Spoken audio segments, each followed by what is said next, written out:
Alô, alô Brasil, Alder Enfio chegou com mais um vídeo para vocês aqui no canal, vídeo pré-Getafe e Real Madrid pela 33ª rodada do Campeonato Espanhol. O Barcelona venceu agora há pouco o Mallorca por 1-0 e coloca mais 7 pontos de vantagem para o Real Madrid. A vantagem pode ser cortada se amanhã o Real Madrid vencer o Getafe, ou o Barcelona pode basicamente garantir o título com empate ou derrota do Real Madrid. Mas é isso, hoje o Real Madrid encerrou a preparação para o jogo, um jogo bem difícil, um jogo bem físico. É a característica dos times do Bordalás, né? Um time muito físico, que defende muito bem e que gosta muito de jogar no contra-ataque, tem uma excelente defesa.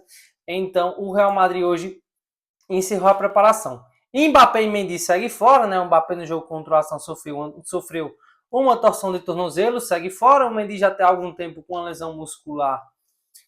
Treinou com o grupo hoje. Os dois, na verdade, treinaram com o grupo, mas ainda não ficam à disposição para o jogo de amanhã. É um jogo também que requer pressa, né? O Real Madrid jogou domingo, já joga amanhã. Pouco tempo de descanso. Mas esse é um Real Madrid que terminou sua preparação. O que se especula hoje no Jornal Marca é que o Real Madrid vai repetir a escalação do último domingo, com Valverde e Camavinga nas laterais, Asensio, Rudiger, Modric, Ceballos e Tchouaméni no meio campo, com Rodrigo Vinícius e Jude Bellingham ali como falso 9, como uma espécie de camisa 10, mais ou menos como se jogava na temporada passada. Jogou no jogo passado assim. O primeiro tempo do Real no jogo passado foi muito ruim, né? Aquele time preguiçoso, parecia que estava sentindo a ressaca da eliminação, mas no segundo tempo foi um time mais solto, um time de mais aproximação, o Rodrigo flutuando do centro para a esquerda, rodando muito a área, hora ou outra ia para o lado direito, o Jude Bellingham também, hora no lado direito, hora centralizado, hora se aproximando do Vinícius Júnior, o Vinícius Júnior muito incisivo para cima dos adversários, né? Em algum momento passava por 2-3, tudo isso fez um gol que estava impedido, depois o Ancelotti colocou o Endrick. Então o segundo tempo do Real Madrid contra o Atlético Clube de Bilbao foi muito bom.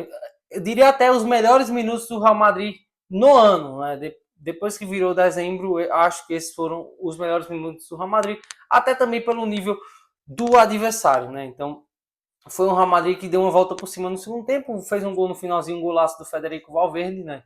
Não consegui trazer vídeo para vocês, peço desculpa, porque no finalzinho do jogo eu tinha que ir para a igreja, né?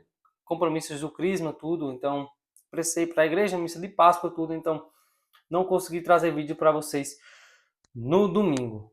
Queria também falar um pouco sobre o último jogo do último domingo, destacar aqui o Vinícius Júnior. Tá um pouco triste. A gente percebeu que ele sentiu um pouco a eliminação, também as vaias que ele tem sofrido, né? A relação dele um pouco com a torcida um pouco conturbada no último mês. Então, você viu que o Vinícius Júnior estava um pouco abatido, mas você vê ainda que o Vinícius Júnior é o cara do time, né? Assim, por mais que o Ancelotti preferiu priorizar o Mbappé em alguns momentos da temporada, tudo, mas ainda assim o Vinícius Júnior mostra que quando o caldo aperta, ele é o principal jogador, é bola no Vinícius que ele vai resolver. E fica muito claro em partidas como essas. Eu acho que para o próximo sábado seria muito importante que a peça principal fosse o Vinícius Júnior, com o Mbappé com ele na frente, não o Rodrigo, né?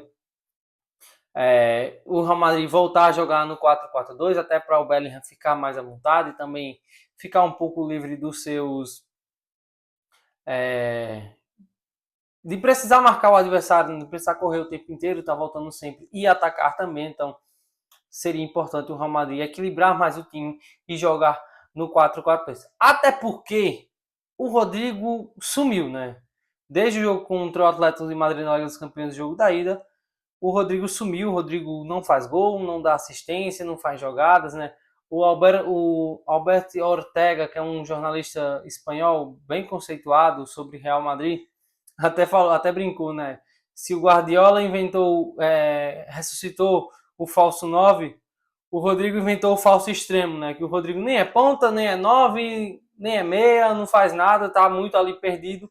Então é o Rodrigo que sumiu, né? Eu ainda volto a dizer que o Rodrigo não merece ser titular absoluto do Real Madrid. Eu não sei por que ele é titular absoluto.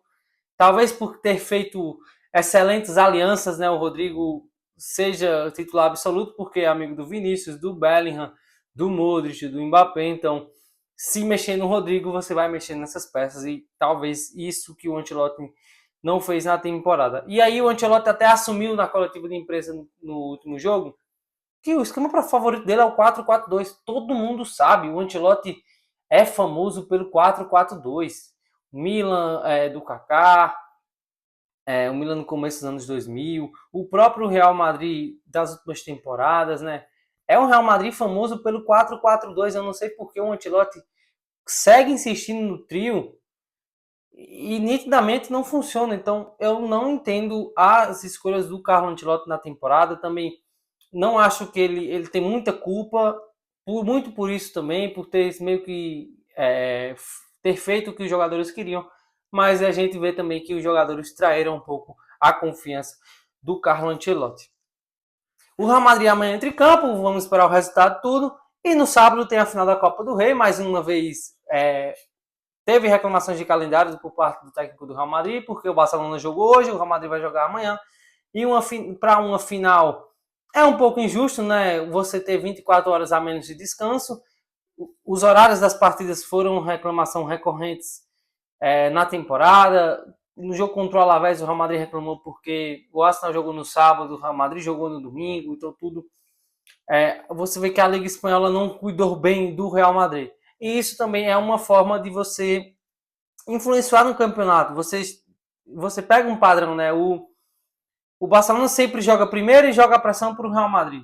Não acontece o inverso de tipo, o Real Madrid joga primeiro e joga a pressão para o Barcelona. Então, são essas sutilezas assim que você vê como tem uma má vontade com o Real Madrid. No jogo contra o Alavés, o Real Madrid pediu para o jogo ser alterado. A Liga Espanhola falou que não poderia alterar, que o jogo só pode ser alterado quando é pedido antes de ser divulgado. Então, o Real Madrid deixou tudo alinhado com o Alavés, mas a Federação Espanhola não aceitou, a La Liga também não. Então você vê que nessas sutilezas você vê o maltrato da Federação, da La Liga com o Real Madrid. Mas é isso, final da Copa do Rei. No sábado pode ser o último jogo do Ancelotti com a camisa do Real, como treinador do Real Madrid, né?